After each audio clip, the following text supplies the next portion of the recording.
I'm Sarah Russell. I'm JQ Walker. I'm Hind, and we are The Neurodivergent Report, a research-based podcast by and for neurodivergent brains. In each episode, we'll explore topics relating to neurodiversity and coping strategies by reviewing the literature and discussing current topics. We will also have interview episodes where we sit down with experts in the field and listeners like you, with the hope that together we can all learn to heal in community. However you are able to engage, thank you for being here. I don't even remember when I saw you last, and we both have such generic names that it wasn't until I looked into the notes that I was like, who's Kelly? And I was like, oh yeah, mindful moments. How are you? How have you been? It's been busy. It has been busy. Yeah, it has been busy for sure, but good. This time of year, I always have a lot going on just because I do like a New Year's Eve, like virtual retreat. And then a lot of people pick up their meditation habit again in January. So I do a lot in December. Really? You don't say. Because, when people are like, New Year's resolutions. Yes. I was an ADHD coach for a while, and January was a big time for us because everybody's like, I just got a promotion. I need to get my calendar sorted. I'm going to do this year right. And it's all just like a bunch of ADHD or neurodivergent people who just are trying to reclaim some kind of control over their lives. And I love that for us. And so it's so nice that there are some helpful people who know how to guide and navigate based off like what you're looking for. Yep. Yeah. 100%. Some people need to learn how to slow down, and some people need to learn how to put all their thoughts in one place. Yes. Instead of like 6 different notebooks and 3 different calendars. Yes. And so this time of year is always just, busy, not necessarily like doing a ton of things, but I do that thing at the end of the year. Like I don't have a lot of things like happening in this moment, but it's all getting ready then for the beginning of the year. I love that. So, okay. Yeah. Well, as I an love ADHD that you coach, what do you think are like the 3 biggest mistakes that you see, or like the 3 biggest issues people would come to you for? I want like the tangible stuff. Is it like, oh my gosh, we leave too many glasses of water around? Because I do that. Okay. So the first secret is that people usually need help with something different than what they're coming to you for.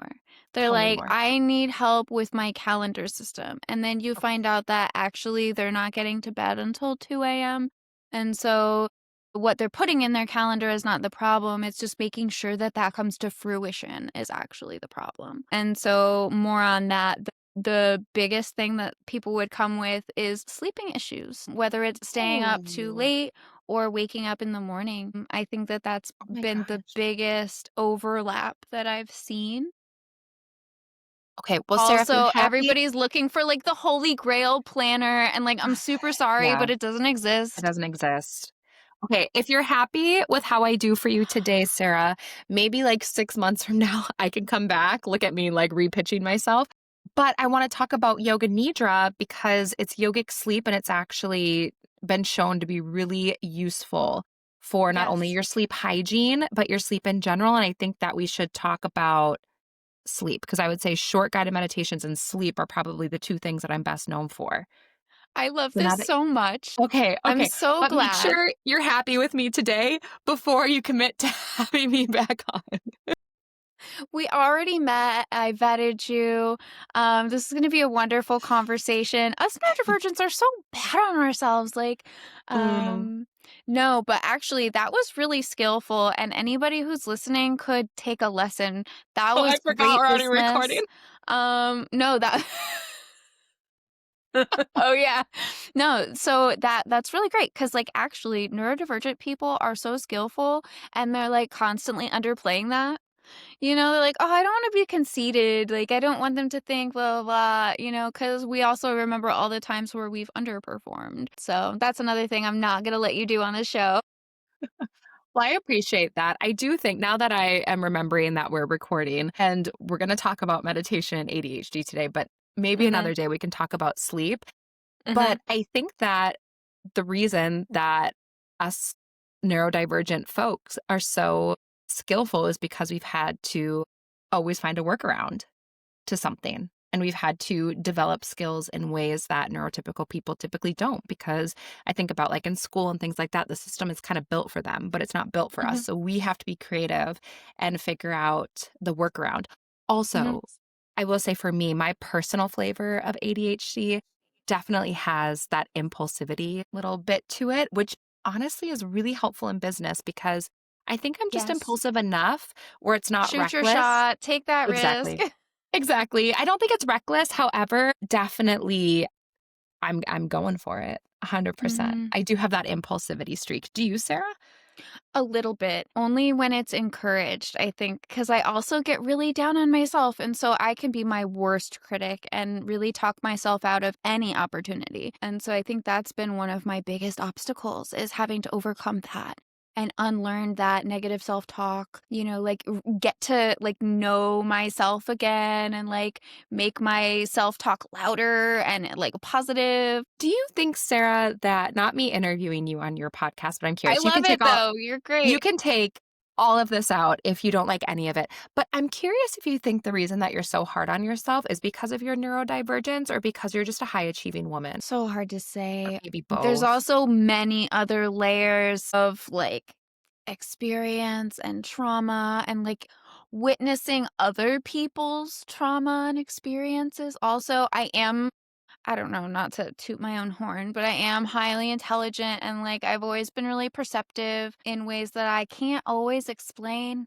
Mhm. But I just gotta kinda slow down and learn how to be comfortable now and not get so worried about what's gonna happen 6 months from now because of a terrible decision that you're making right now. I can't believe it, best friend. Why are you gonna date this person? Anyway, okay. I love it. Yes, yes, and, like, Yeah. both. I think it's both. I think if you are a high achieving woman and you're also, or like, I should say, like an overperforming, overproducing woman You asked and you're this question neurodivergent. because of you, right? Well, I asked it because of both of us, because I think it's so interesting. I love just talking to other women in general, but especially other like neurodivergent women because we have a unique experience. I mean, being neurodivergent is going to give you a unique life experience, period. But it's just something that I think about just in general in terms of like, because there's just such overlap between so many different things, between just being high achieving, being neurodivergent, even within different categories of being neurodivergent. There's so many, overlaps. And so I'm always just so curious into other people's experience and what that's like so that I can try to find the patterns for myself. Do you Yeah. like pattern recognition? Absolutely. Yeah, absolutely. And I love patterns. I always loved games like Tetris, but the time aspect really handicaps me because the anxiety, like the somatic experience of the anxiety, handicaps my brain. And especially in younger years, it really impacted my ability to speak up and say, like, oh, I'm getting overwhelmed and I can't do this anymore. Luckily, now I'm able to catch it much sooner. But anyway, I love that we're bonding. This is exactly what this is for. Okay, Because amazing. I want friends too. I don't know. There's too much like male loneliness epidemic. Like, no, I'm a mom and I am lonely. I am 36-year-old woman and I am lonely. I'm like the most average person. I'll get along with anyone. Please be my friend. Okay, do you know something that my therapist told me once? Because I also have kids. I remember that when we chatted about this, that we're like almost the exact What? same age and we both are moms. I remember this. However, You look so good. I don't I Well look good. rested. You do, yeah. I appreciate that. I don't know about well rested. Well, maybe. I think Okay. my kids All are right. finally at the age again. Sarah, do you get a lot of reviews of people being like, quit yapping and get to the point? Do you get reviews like that? No. Okay, No, I'm speaking into the void. because it's all Mm, neurodivergent people listening, so they get it. yeah, probably. Mhm. I also do a lot of editing. Yeah, perfect. Perfect. And I also like to do a lot of, like, summarizing and, like, getting back to I don't know, Okay, perfect. anyway. Yeah, Yeah, no, I'm always just absolutely. curious about that. But yeah, I don't know. Who I get are it. you? We've been chatting for about 10 minutes, and I forgot to introduce you. I said, "Kelly, mindful moments." That's not good enough. I have in my notes that you're from Minneapolis. Yeah. Or are you currently living there? I do. So I live in the Twin Cities area. So if we haven't met, I'm Kelly Smith. I'm a yoga and meditation teacher. I am an author. I'm the host of two podcasts, Mindful in Minutes and Meditation Mama. Both are guided meditation podcasts. Mindful in Minutes is the bigger one. It's been around for 9 years, which is wild.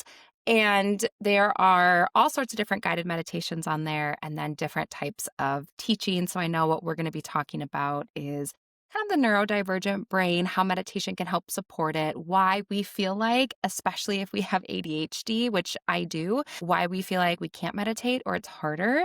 But just like everything else with an ADHD brain, it's not that it's harder. We just have to find the way to do it for ourselves. So we'll talk about that. And then Meditation Mama is a guided meditation podcast for the fertility, prenatal, and postpartum stage of life if you find yourself in that. And I just love all things meditation. I like helping people feel better. And yeah, that's kind of who I am. I live in the Twin Cities, live in Minnesota. As you know now, I'm a mom, I'm a high achieving woman, all of those So much in things. I have common. ADHD, dyslexia. Sometimes I wonder if maybe there's a sprinkle of something else. I don't know. But on paper, that's all I have. Who knows what my particular like neurodivergent salad is? I don't know. But so yeah, that's who I am. And that's what we're going to be chatting about today. And I feel so passionately about this, not only because I think it's so important. Like we've never been like less connected to ourselves. It seems like we're just chronically stressed. We're also chronically overstimulated. We have so much going on. We're getting stimulus everywhere all the time. Our attention spans are getting shorter and shorter, courtesy of the algorithms and all of that. And it's really hard to be able to support your brain in a way that is good and healthy, especially if you have ADHD or if you're neurodivergent I don't know why I'm saying this like I'm a 9-year-old woman, but like in the modern day that we live in. But I mean, it really Yes, is, I especially feel like that way too. yeah, especially with, like, the algorithms and things, and I'm a part of it too. I'm certainly not the type of person that is, like, lives off grid and, my kids, they're 2 and 5, like, they absolutely we watch movies together and things like that. It's not like I'm gonna tell Yeah. you to just completely disconnect and live off grid, but I think that there's ways that we can help to support our brain through meditation, through short meditation and certain techniques to kinda help combat that, and also support our nervous system. Because 'cause I'm sure Sarah has talked about this in length, but the intersection between neurodivergence and maybe, like, an overfunctioning nervous system and how that can relate to anxiety and things like that. And if I could just wave my magic wand for everyone, I'd want everyone to feel a little less anxious, a little less stressed, and a little more connected to who they are. And for me, meditation is that vehicle. And so I like to kind of break down and demystify meditation for people. I love that. We have so much in common. You've been doing this for so long. Yeah, I know. I feel like I must have just caught you on the right day and time because I have less than like 100 subscribers on YouTube. Like I'm screaming into the void. But I also believe that work that's done with integrity like pays off. And I've this has been a really important project. Anyway, thank you for being here. Um, I'm definitely guilty of being the kind of person like, I think it was 2000 and maybe was the first time someone suggested meditation to me, and I laughed at them. I was like, "I can't do that." You know what? I had the same reaction, Sarah, and now I teach this. This Yeah. is my life's work. This is this is my livelihood. This is my everything, and I think that's so normal and what I want anyone to hear listening if they're like either I tried meditation before and I didn't like it or I can't do that or someone suggested it and you're like, "Are you crazy? I can't do that." You can do it. And also, don't be hard on yourself if you either haven't meditated before or you haven't tried it, but you keep thinking, maybe I should. Do not be hard on yourself about that because honestly, I don't think we collectively, as meditation teachers, have done the best job of making meditation or presenting it as the simple practice that it is. I think Mm. that people build it up in their heads to be this big complex thing. Now, I Yeah, like, won't say what it's does it mean yeah, what that is it it? Do I have to sit for an hour? Do I even have to sit crisscross applesauce? Do I have to chant Om? Do I have to be silent? Am I doing this right? How do I do it?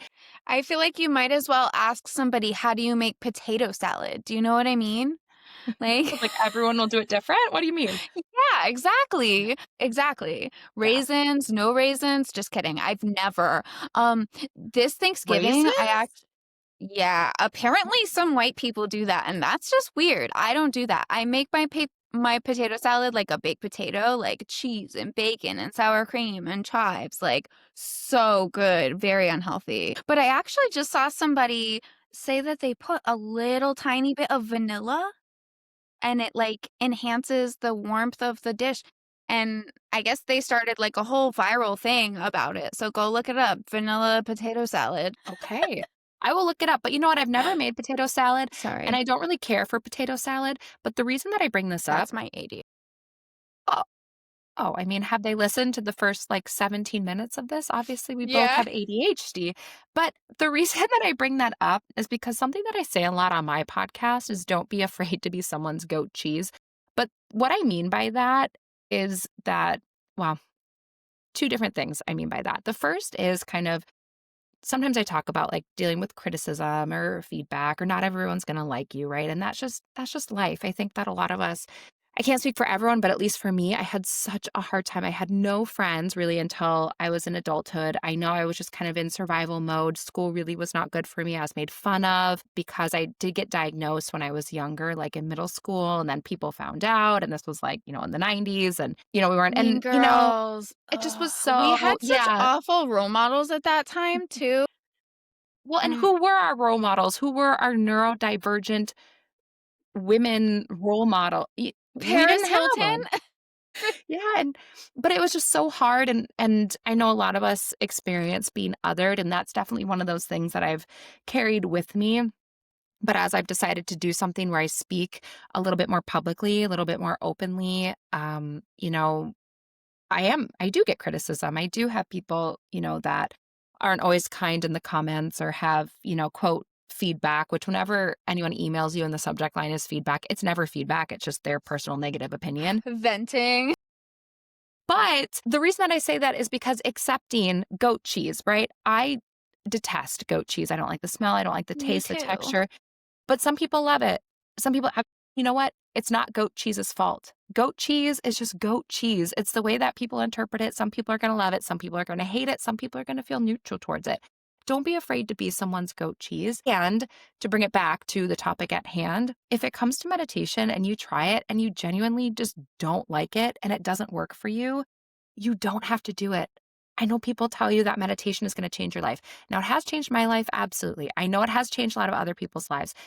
Meditation is not the only way that your life can be changed. And so I want to take that pressure off before we talk about like how you do it. I think it would be nice to give it a try, give it, what do they say? Give it the old college try or whatever. Yeah. But know that it's not something that you have to do. And I do think that, like I said, I don't think as meditation teachers, we've done a great job of presenting the simplicity of meditation and also And how to how modify it. how to What I modify it and love how about versatile yoga it is is. that they teach you how to modify the Yeah. movements, and it would be Yes. great if we had a meditation modality that like came Mhm. with, I don't know, spoon levels or something. You know what I mean? Yeah. Yeah, and so I just think we haven't done a good job, and this is where my passion really lies, is showing, like, I meditation is not easy, however, it is simple. It is a simple practice. It's not complex, there's not a lot going on. It's simple, but that doesn't mean it's easy. Holding single-pointed concentration, not easy. But there's many different styles, there's many different techniques, and it's just about finding the one that fits best for you, and that really is the sweet spot, but no, at the end of the day, if meditation just isn't your jam, it doesn't work for you, that's also perfectly fine. I know, and I have so many questions about that. I love that you gave a disclaimer at the front because there are so many people that will say, like, well, it's not really good for me to be in my body. Like, I've got chronic pain or I've got like traumatic experiences that I sort of snap back to in certain like positions or like whatever, the memory's crazy. And so even certain smells or certain times of year or songs, anything could trigger someone and then make that like an unsafe modality. And I just wonder, what would you suggest to someone who is in that state but is so desperate for relief? Like, is there like a meditation light that they can try? Yeah, it's hard for me to answer for all of those different because Sure. every example that you gave is going to be a little bit different. What I will say Thank you though is for saying. there's a lot of research. I want to talk about specifically pain and the chronic pain example because that one I do have an answer for because it's been rooted in a lot of research that meditation actually is incredibly supportive for pain. The reason being, and chronic pain specifically. I actually did a project with the VA for non-US listeners, like Veterans Affair, but I worked with the VA on this app that they are using with their veterans that have phantom limb pain specifically. So when it comes to pain and Amazing. medication, I love to talk about this. It's something I'm really passionate about. Now, I am not the one in there in, Phantom limb is doing fascinating. I don't even wanna talk about it, but, it's fascinating, but it's fascinating, but also like tragic and really scary. sad. Well, and a lot of what I've learned. So when I partnered with them, um, the people who were doing the research, right? The science-minded people who are in there doing the research on things like meditation, guided visualization. They call it like graded motor imagery, things like that. They're in there Mm. studying it. What they found, not just the VA, but many studies have found that meditation and guided visualization, which is the same thing. So basically, the definition of meditation is just single pointed concentration. So I describe it as your mind's a light bulb. And so when you're meditating, you're taking the light bulb and turning it to a laser pointer and pointing that laser at just one thing. That's it. Now you get to decide what you point that laser at. And so if you're working specifically on pain or for this with phantom limb pain, right, what you might be focusing it on is visualizing a really common sensation actually with phantom limb pain is that the limb is still there, but it's on backwards. So it feels like it's there, but when you're walking around, it's on backward. This is something like the people I was working with. I learned a lot about phantom limb pain through I feel this like people who project. have nerve pain could still learn something from A that. 100%. 100%. But for example, they might be pointing their Amazing. Sorry, I laser. interrupted you. No, no, no. They might be pointing their laser at visualizing the limb being there, but perhaps being there the correct way, for example, or visualizing walking pain free or whatever kind of movement they're doing, pain free. So what we know with the research that backs that up in terms of, and I completely understand and I want to hold space for if you are someone who has chronic pain or is experiencing pain, that the last thing you feel like you want to do is like try to meditate and get into your body. But what we know is going to happen is that when you meditate, the amygdala, which is the pain, fear, worry, anxiety, and pain center of the brain, it actually begins to quiet down. And over time, usually after about 8 weeks, and you only need 8 to 10 minutes a day. That's it. After about 8 weeks, the amygdala will actually begin to atrophy, meaning you're having smaller physiological responses to anxiety, pain, and fear. So, this Mhm. not only applies to So my that's a pain good people, thing in this case. very, Usually we hear atrophy and we're like, "Oh no, my muscles." But in this yes. case, like, goodbye.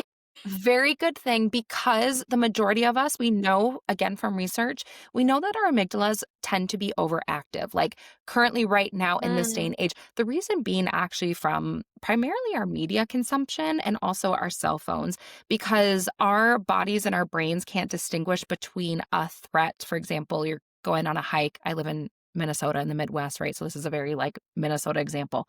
You're going on a hike and a bear, like a black bear crosses your path or whatever, right? And you're walking, all of a sudden you're like, oh my gosh, it's a bear, walks right in front of you. Everyone just imagine that for a second, just for a second, right? What does your body do? It immediately goes into fight or flight because it says, oh, life threatening situation. I need to be prepared to fight the bear, to run away. Maybe I'm going to freeze, I'm gonna play dead. or yeah, play dead, or maybe the bear's going to eat me and then I won't be anxious anymore. I'll be dead. But whatever happens, your We'll have to body pay those says, student loans. enough. Sorry. Yeah, oh gosh, don't even get me started. But that's your body is designed to be in that state for about 90 seconds, and then it's supposed to start going back to baseline. That's it.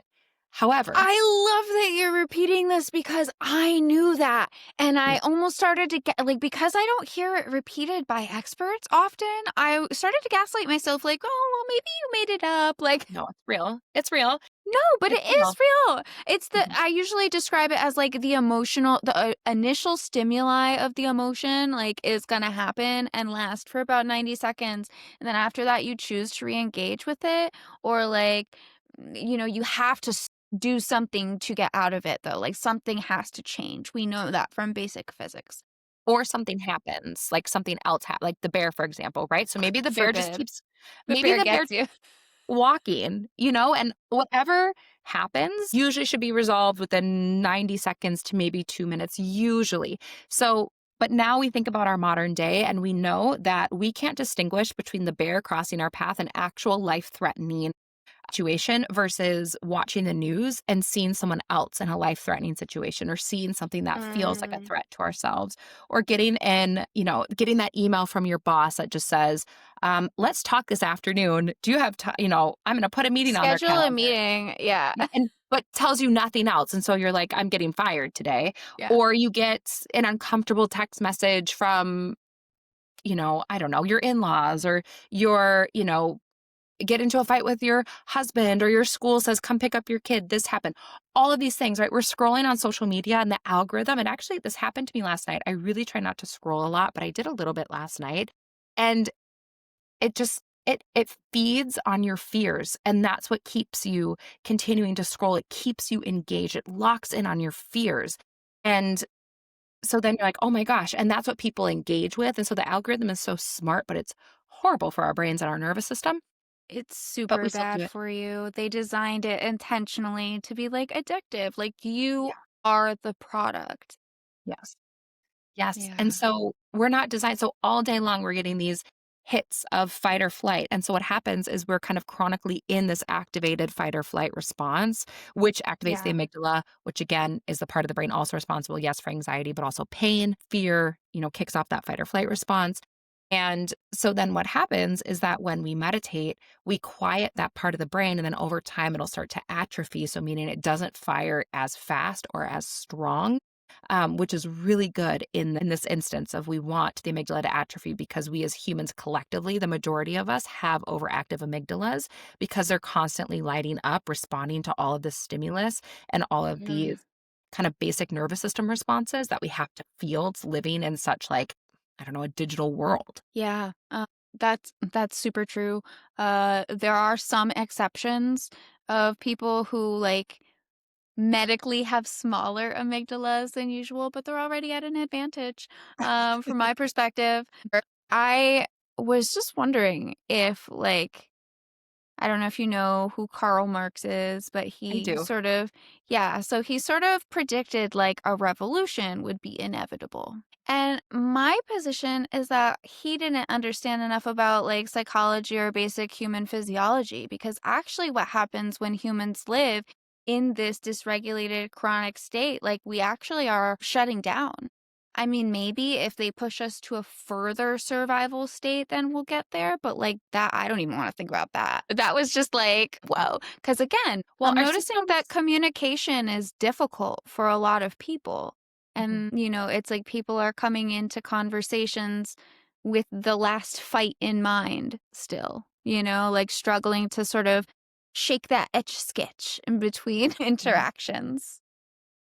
Yeah, I think that's true. And, you're right. When we get into such a heightened state, like our bodies are designed to survive. And if you think about Yeah. not that we are computers, but sometimes our brains work in a similar way where if there's just too much going on, it just like will shut down and it will go into that shutdown state because that's how it sort of survives. Just like if a computer is overloaded or too many tabs open in your browser and it Right. needs to like shut down, like our brains will do the same thing, which is really tricky. But it's also part of the reason why I think it's so important to practice something like meditation, where we practice single pointed concentration on one thing, even for a few minutes, because it does, as you said, helps to either shake the etch a sketch, but it also helps to kind of do some filtration of the thoughts. So a big piece of meditation in general is awareness of the thoughts. So again, if we think of our brain as the light bulb, it's not that you're Mm, trying to turn the light off. It's not a light switch where it's either on or off and then you turn it off and you magically have no thoughts and it's just like this state of nothingness. That's not I mean, maybe one day I think maybe I've had an experience like that a handful of times over the years. But what you're trying to do with meditation isn't just be completely void of thought. What you're trying to do is one, you start with sort of just being aware of your thoughts. And it will at first, it'll feel like there's a lot of them there. That's because there are a lot of them there. I think the yeah. statistic is you have 50,000 thoughts a day, which is enough single drops of water to fill a gallon. When you think of it that way, like there are a lot of thoughts happening there, especially if, like Sarah and I said, you know, we're both moms. We're both, moms and entrepreneurs. There's different, circumstances that maybe will fill your brain with even more thoughts or even more tabs open in that browser at different points in your life. But what you do is first just think about being aware of your thoughts. And I think for so many of us, thoughts are completely automatic. Well, not to plug my own book, but I literally wrote a book called You Are Not Your Thoughts.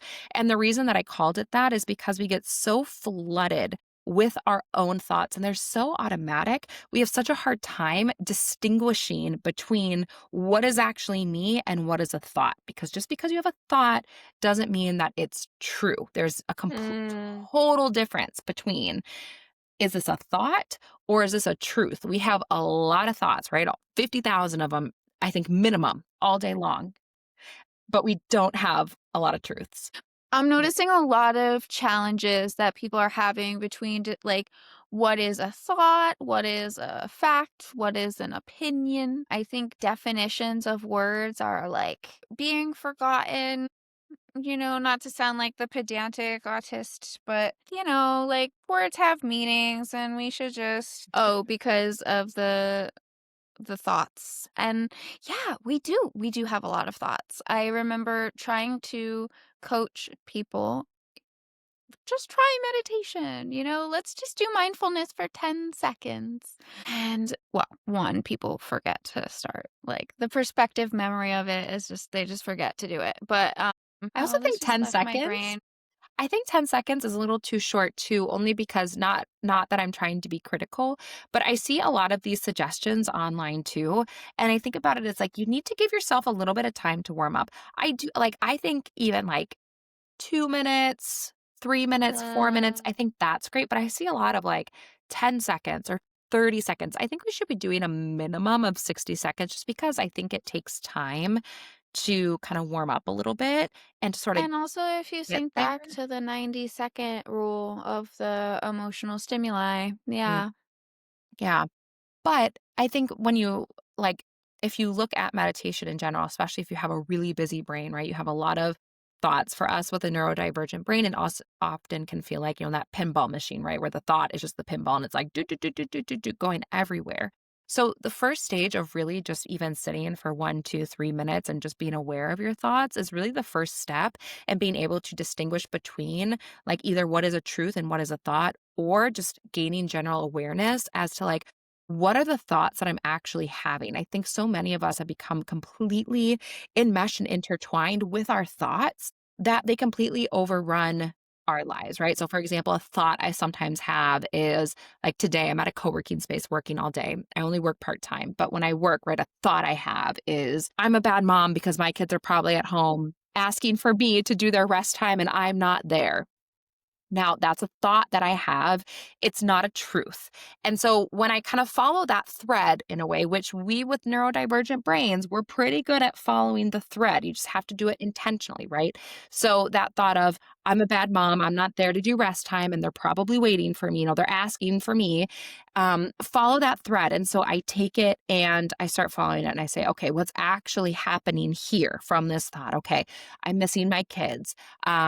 Yeah. I like routine, they like routine. This is out of routine for the both of us. I have a fear of them being sad. I'm sad when they're sad, right? So I start following the thread and then asking myself, does the data actually support that I'm a bad mom?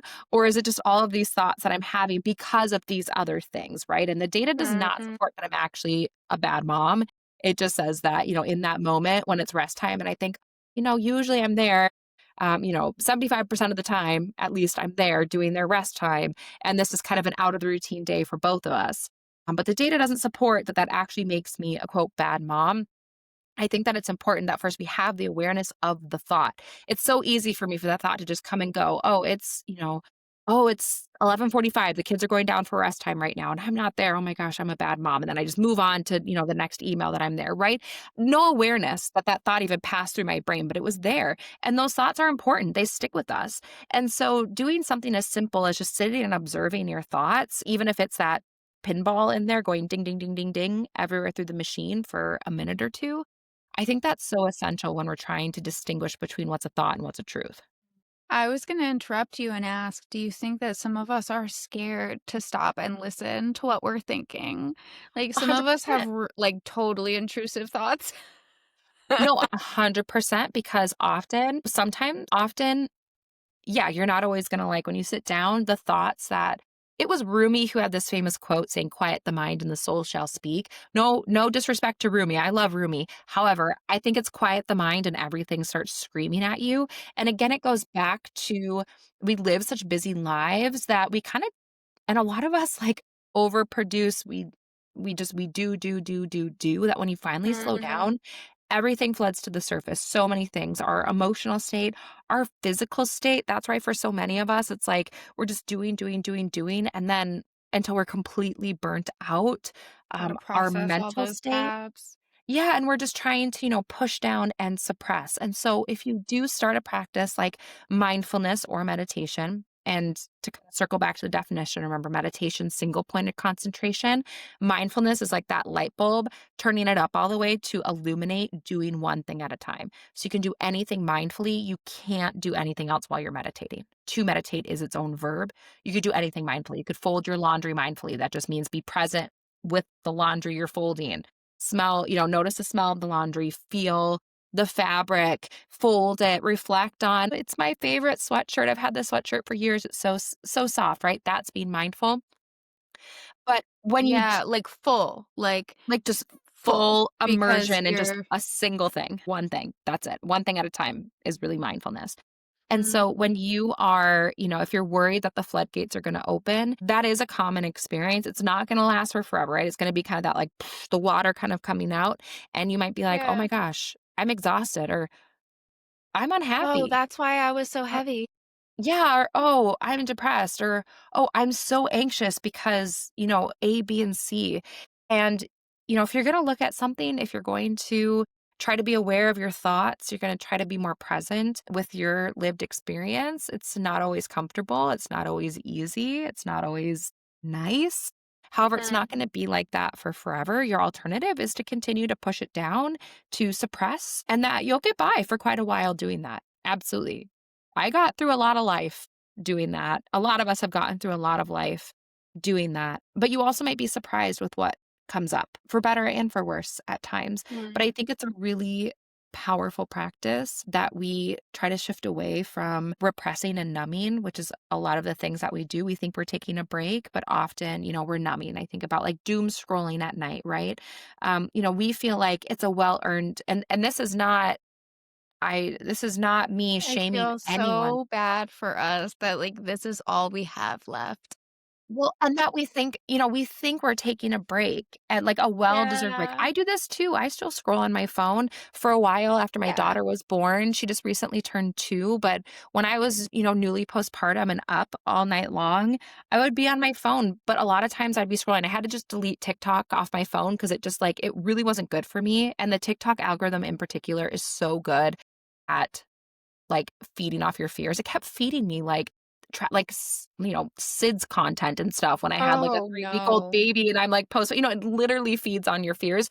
But I felt like I'm just kinda taking this break, I'm feeding this baby, I'm doing that, and it really was not good for me, and it wasn't a true break because it was activating that Mhm. fear, like, panic center of the brain. It was activating my nervous system in a way that I didn't want it to be activated, and the only way I could step away was just deleting the app off of my phone. And so Yeah. I'm not saying stop scrolling, Yeah. don't ever do it, but can we put some healthy limits on it? Can we find Is it other rejuvenating?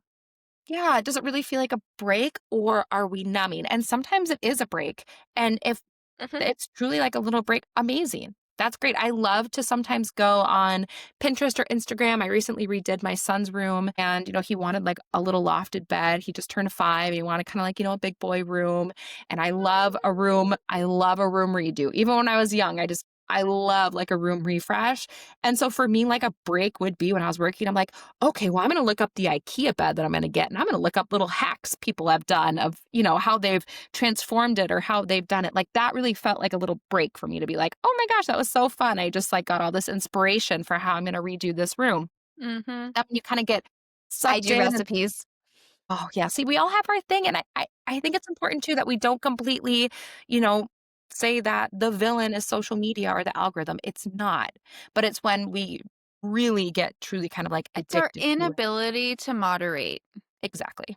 That's really the issue there. That's our whole disability, I think, as ADHD people in particular.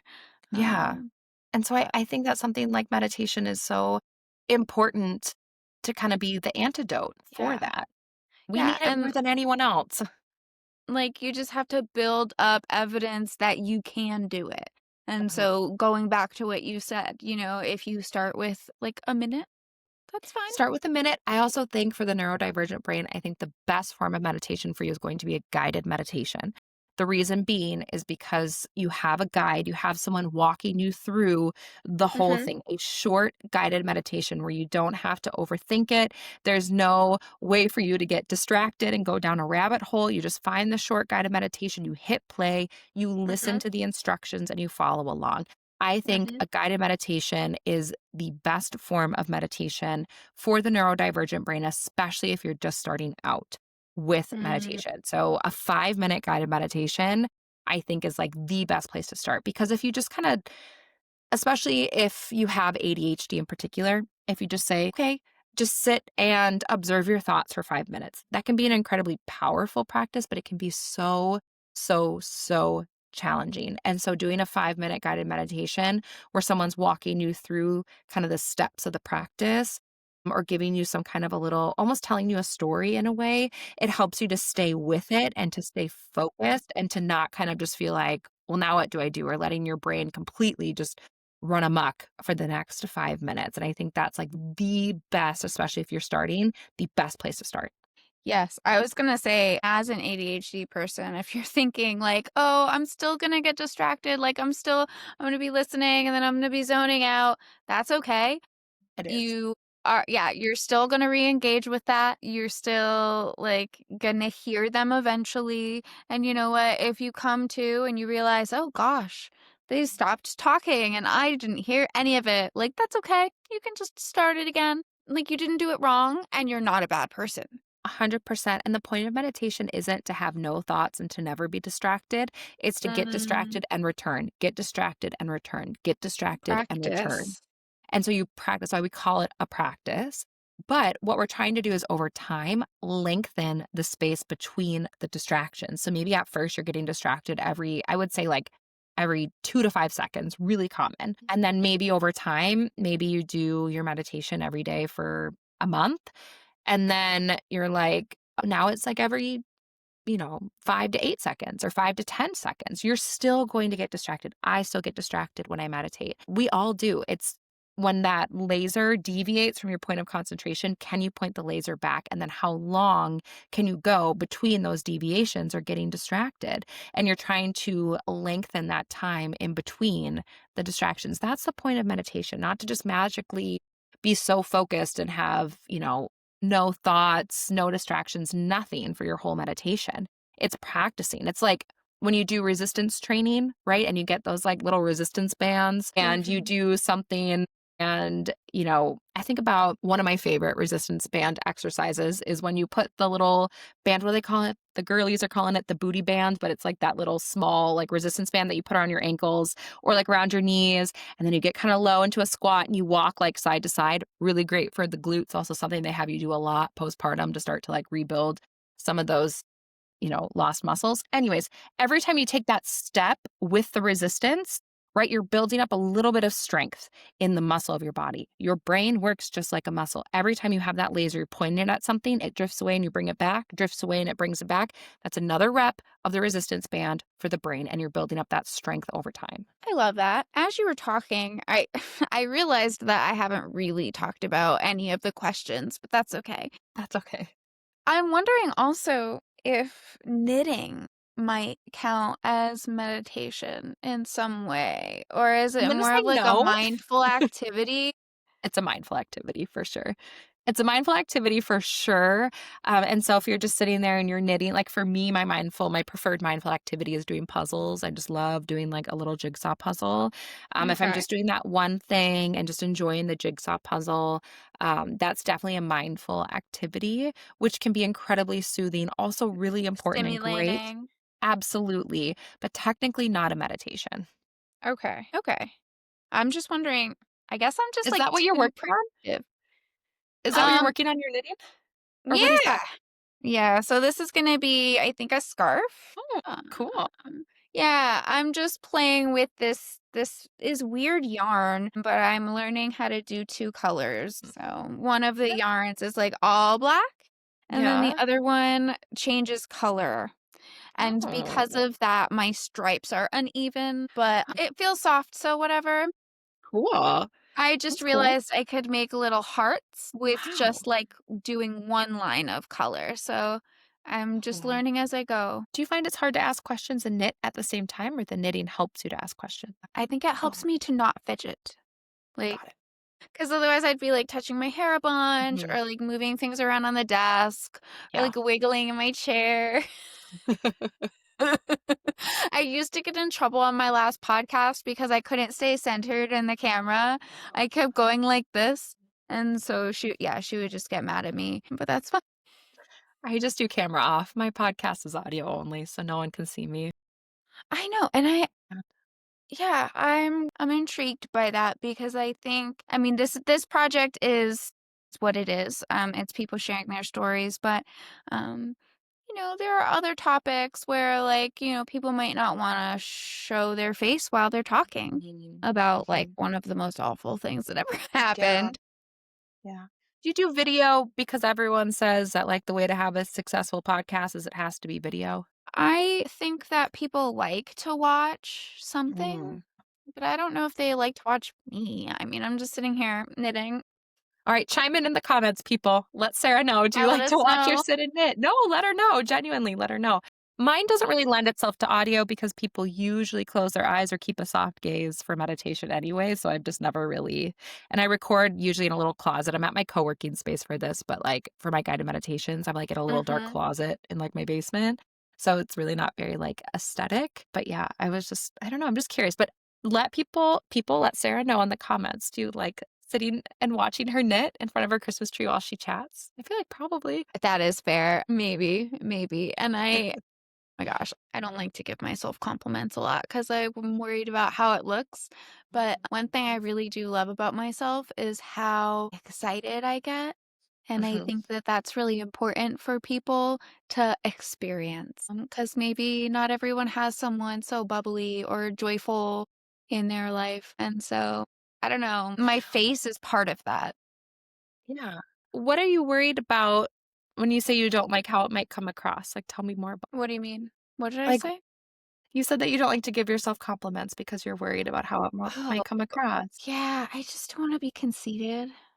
Yeah. I've always been worried about how other people perceive me. And I think what's so unnerving about that is that it's completely out of your control. But I do think it's an And important survival technique, though, yeah, for many of us, especially for yeah, women. We have to kind of always be aware of what the temperature of the room is as a part yeah, of like a learned safety measure. that's definitely true. I'm sure that's part of it. I don't know. We're just so critical of ourselves, I think. I've opened up like 50 different browser tabs with all these questions. And Yeah. so maybe, yeah, maybe I just need to bring it back and like ground myself before we Yeah. disconnect, and before we Yeah. plug you. Yeah. Yeah. So, Let's do that. what should we do? Let's do that. Okay. Don't close your eyes if you're driving or if closing your eyes doesn't feel good and safe to you. So even if you're driving, you can just listen to the sound of my voice. But we're going to just take even a couple of minutes to kind of center and ground and to just be present. So even for my people who are convinced I could never meditate, I'll never do it. We're going to do it together for just, we'll say even 3 minutes. Okay. We'll do it together. All right. So wherever you're at, make your spine just a little bit longer. Sitting, standing, whatever it is, lengthen the spine just a little bit. Soften your shoulders, let them slide down your back and relax your jaw. And together we'll take a big deep breath in through the nose. Open mouth, exhale, sigh it out. Let's do that one more time. Big deep breath in through the nose. Open mouth, exhale, sigh it out, letting go. And just asking yourself, how is my body feeling right now? There's no wrong answers. How is my body feeling? Or what messages is my body sending me right now in this moment? Stay with your body. If you get distracted, just come back. What is my body feeling right now? Now ask yourself what thoughts are going through my mind. Maybe you keep ruminating on a certain thing. Maybe there's a lot of thoughts going through. Again, there's no wrong answers. Just be aware of the thoughts that pop up in your mind. Don't judge them. Don't assign meaning to them. Just notice them. Maybe you're thinking about your to-do list. Maybe you're thinking about what you're going to pick up at the store later today. Maybe it's something else. Just note the thoughts that appear in your mind. And now tuning into your heart. In my heart or emotionally, how am I doing right now in this moment? Knowing that there's no wrong answers. Ask yourself, what is happening in my heart right now in this moment? Telling yourself 3 times, in this moment, I am safe, I am whole, I am okay. And together we'll take a big deep breath in through the nose, open mouth, exhale, sigh it out, letting go, then opening the eyes if they were closed or lifting your gaze. And you just meditated. Good job, Sarah. How was it? Did it help? I think you're still muted. I just had a big yawn on my last exhale, and so I Oh, think that it worked. I think that's good for that's your vagus nerve. scientific proof that it has done something correct. Amazing. And even if you just Yeah. feel even a little bit more in the body and in this moment, or even like, Yeah. if your activity level was a 10, if now we're just at a 9, that's incredible. Progress. Definitely. One of my favorite little cute little sayings that I learned from elementary school, watching my kid go through elementary school is practice makes progress, Yeah. not perfect. We're never perfect. No, perfect Um doesn't exist. yeah. There's no such thing. You have to Except be sometimes, perfect in order to get perfect. It's kind of a yeah, yeah, amazing. amazing. Do you feel better, Sarah? I do. I feel so much better. Okay, good. Yeah, I feel way more relaxed, obviously. I'm able to keep a more even tempo. I'm also noticing that a lot of the tension that was in my mouth, this happens like every podcast because I'm just smiling and like super happy all the time, but like that makes your lips tingle. And so a lot of that is kind of gone now. So that's great. If the listeners wanna get some more of that action, where can they find you? I would love to invite anyone who's willing, now that you have one meditation under your belt, if you want a second under your belt, I would love to have you over on my podcast. It's called Mindful in Minutes. And the first of every month, I actually release a 5-minute meditation. So there's a lot of 5-minute meditations there, lots of short ones, also a lot of sleep Mm. meditations, things like that. You can scroll through, kind of find the one that feels right to you. But if you don't want to overthink it, just go over to that feed and somewhere in the last few episodes, there'll be a 5-minute meditation for you. You can just hit play and follow along. And so that I think I'd be so honored to have anyone join me over there. That's amazing. I wonder if it's like a ADHD friendly business hack of yours to keep them 5 minutes? You know what? I do all different lengths. So I have a little bit, because I really do feel like with meditation, it's about finding what's right for you. So some people Okay, so you need need something options. short. There's over 500 guided meditations over there, just because I've been doing it for so long. And so there's everything from 5 Wow. minutes to, like, I do some yoga nidras that are 40, 45 minutes, everything in between. Most of them are under 20 minutes. They're all different topics, and it's really just about finding the style, the length, also making sure that the voice resonates with you. That's kind of the secret to finding the meditation that's going to be right. It's interesting that you say that because it feels superficial. Like I've helped coach people on, well, you got to start your meditation routine. Like, how are we going to Mhm. do it? Let's find some videos, blah, blah, blah. And people are like, well, this is my favorite person, but I know that's so stupid. And it's like, no, that's not stupid. That's Oh, literally like you're waiting to hear what's going to resonate with you and like what tones work for you. We don't all like the same kinds of music. We're mhm. not all sopranos. Yeah. And some Yeah, people just prefer a different type of voice, and that's sure. totally okay. And so if you've tried a guided meditation before, and it's something also we have to remember as neurodivergent folk, we also tend to be very sensory sensitive, which includes sound. And so if that means Yeah. that someone's voice isn't right, it doesn't feel right, doesn't sound right, that's okay. Keep trying, find a voice that, You don't need works. to tell them in the comments. Yeah, okay, yeah, that too. Anyway, um, I'm gonna ask you one more question Yeah, what do you because have? What's yeah. happening there? So there's this company called Boardwalk, and Okay. they make cool, funny art, and this is Okay. the Joy Edition. How fun. I've made people cry. Oh, man. What's your favorite thing to daydream about? I'm really, really lucky. I do like a couple retreats a year and I get to go really cool places, but there's some places that I love so much. Like I love Iceland so much. And I think of this morning, actually, I was daydreaming about this is so specific and niche. But I'm very lucky. I get to go to Iceland usually once a year, but I haven't been for over a year and I'm getting the itch to go back. And I was thinking this morning, I went to the gym this morning. I have a little routine for my co-working days, which always starts with a workout first thing in the morning because we know it's very good for our productivity. And, I know I'm going to have a better day for the whole day if I start it, at least for me, if I started with that. Sure. So anyways, I was at the gym. I did my workout. I was in the gym showers real quick before I changed and came to my co-working space. And the doors of the gym showers are very similar to the doors when you go to the Blue Lagoon in Iceland and you kind of have to go to shower before you get in. And the doors are very similar. And I was just daydreaming and I was like, oh, it's like I'm about to go in the Blue Lagoon. I think that's just my favorite little daydream, traveling. That's What so about you, Sarah? nice.